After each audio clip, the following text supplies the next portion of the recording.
سبيل الدموع سبيل. السلام عليكم ورحمة الله وبركاته. الحمد لله نحمده ونستعينه ونستغفره ونعوذ بالله من شرور أنفسنا ومن سيئات أعمالنا. من يهد الله فلا مضل له ومن يضلل فلا هادي له.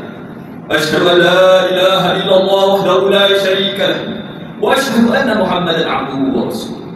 اللهم صل وسلم على سيدنا محمد وعلى آله وصحبه أجمعين. أما بعد، فيا عباد الله، أوصيكم ونفسي بتقوى الله، واتقوا الله حق تقاته ولا تموتن إلا وأنتم مسلمون.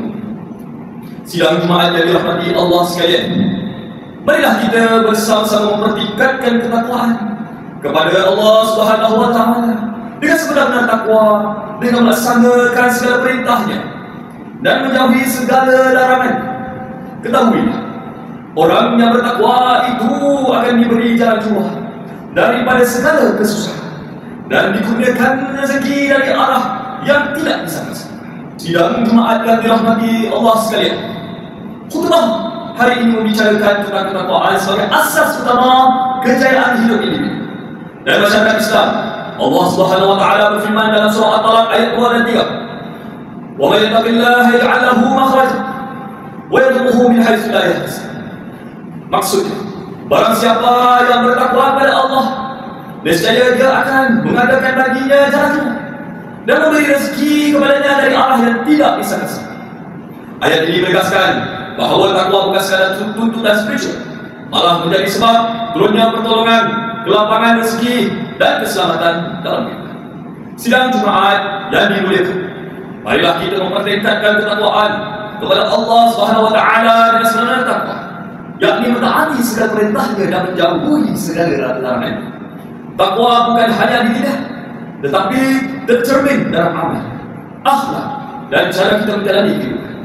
Ketahuilah bahawa ketakwaan membawa kepada hati yang tenang, masyarakat yang bersatu, negeri yang makmur dan dirahmati. Namun hari ini kita melihat berbagai cabaran melanda umat Islam, perpecahan dalam kalangan masyarakat, keruntuhan akhlak generasi muda dan sikap acuh tak acuh terhadap agama. Semua ini berpunca daripada kelalaian dan memelihara takwa. Sidang Jumaat yang dikasihi, mimbar pada hari ini ingin mengajak seluruh jemaah untuk menghayati 3 asas dalam membina kehidupan bertakwa. Yang pertama, menjaga salat 5 waktu, kerana ia adalah tiap agama, lambang ketaatan dan pemelihara daripada maksiat dan dosa. Salat juga menundukkan hati kepada Allah SWT dan mendidik jiwa menjadi tenang. Yang kedua, menjaga lidah daripada dosa, fitnah, umpatan, cercaan dan perkataan sia-sia adalah antara penyakit sosial yang menghapuskan pahala dan mencetuskan perpecahan. Rasulullah SAW bersabda, barang siapa yang beriman kepada Allah dan hari akhirat, maka hendaklah dia berkata baik atau biar. Yang ketiga, membina masyarakat berakhlak mulia. Ini bermula dari dalam rumah, tangga, sekolah, tempat kerja dan seluruh lapisan masyarakat. Tanpa akhlak, ilmu tidak bererti dan kuasa akan membawa kehancuran. Sidang Jumaat yang diberkati Allah, sebagai umat Islam di negeri Terengganu dalam iman, marilah kita mendukung segala usaha murni dalam mendidik masyarakat, menyemarakkan dakwah dan memelihara nilai-nilai murni Islam.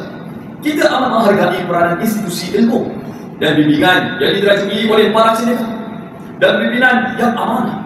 Dalam hal ini, marilah kita merafakkan doa agar Allah Subhanahu wa Ta'ala sentiasa memelihara dan memberkati kepimpinan negeri kita di bawah naungan Rahmadiah Dr. Wan Yusof bin Wan Cik yang gagah membina masyarakat berilmu dan berintegriti serta istiqamah memperjuangkan keharmonian dan kemajuan ummah berasaskan syariat. Semoga Allah Subhanahu wa Ta'ala memurniakan kesihatan, kekuatan dan taufik kepada beliau dalam memikul amanah besar ini serta mengekalkan keamanan, kemakmuran dan keberkatan di bumi Terengganu itu. Aku qauli hadza wa astaghfirullahal azim li wa lakum fastaghfiruhu innahu huwal ghafurur rahim. Alhamdulillahilladzi hadana li hadza wa ma kunna linahtadiya لولا أن هدانا الله أشهد أن لا إله إلا الله وحده لا شريك له وأشهد أن محمدا عبده ورسوله. اللهم صل على سيدنا محمد وعلى آله وصحبه أجمعين ومن تبعهم بإحسان إلى يوم الدين. Sedang jemaah yang dirahmati Allah sekalian, marilah kita bersama-sama memperbaharui taubat dan memperbanyakkan istighfar, memohon keampunan daripada Allah Subhanahu wa taala, perbanyakkan salawat ke atas junjungan besar Nabi Muhammad sallallahu alaihi wasallam, kerana sesungguhnya salawat itu akan menjadi syafaat buat kita di hari akhir. Janganlah kita menjadi orang yang lalai hingga kehidupan dunia menenggelamkan kita dalam keseronokan yang melalaikan. Didiklah anak-anak kita dengan ilmu, agama dan akhlak yang baik, kerana mereka adalah amanah dan cerminan masa depan. Marilah sama-sama juga kita berselawat kepada junjungan besar Nabi Muhammad sallallahu alaihi wasallam, seperti mana di dalam Al-Quran Allah berfirman dalam surah Al-Ahzab ayat 56, innallaha wa malaikatahu yusalluna 'alan nabi ya ayyuhalladzina amanu sallu 'alaihi wa sallimu taslima. Allahumma salli 'ala sayyidina Muhammad wa 'ala ali sayyidina Muhammad kama shallaita 'ala sayyidina Ibrahim wa 'ala ali sayyidina Ibrahim wa barik 'ala sayyidina Muhammad wa 'ala ali sayyidina Muhammad kama barakta 'ala sayyidina Ibrahim wa 'ala ali sayyidina Ibrahim fil 'alamin innaka Hamidum Majid. Allahumma ighfir lil mu'minina wal mu'minat wal muslimina wal muslimat al ahya'i minhum wal amwat. Allahumma a'izz al islam wal muslimin wa barakat lana fi walati umurana. Allahumma barik lana fi rahmatika wal nusfi manj wa waqqihu lama tahbu wa la tahbahu wa tardahu waj'alahu ذخرا للإسلام والمسلمين. اللهم اجعل بلد هذا بلدا آمنا مطمئنا وسائر بلد المسلمين. ربنا آتنا في الدنيا حسنة وفي الآخرة حسنة وقنا عذاب النار. صلى الله على سيدنا محمد وعلى آله وصحبه وسلم. الحمد لله رب العالمين. عباد الله، إن الله يأمر بالعدل والإحسان وإيتاء ذي القربى وينهى عن الفحشاء والمنكر والبغي يعظكم لعلكم تذكرون. فاذكروا الله العظيم يذكركم واشكروه على نعمته يزدكم ولذكر الله أكبر والله يعلم ما تصنعون. أقيموا الصلاة.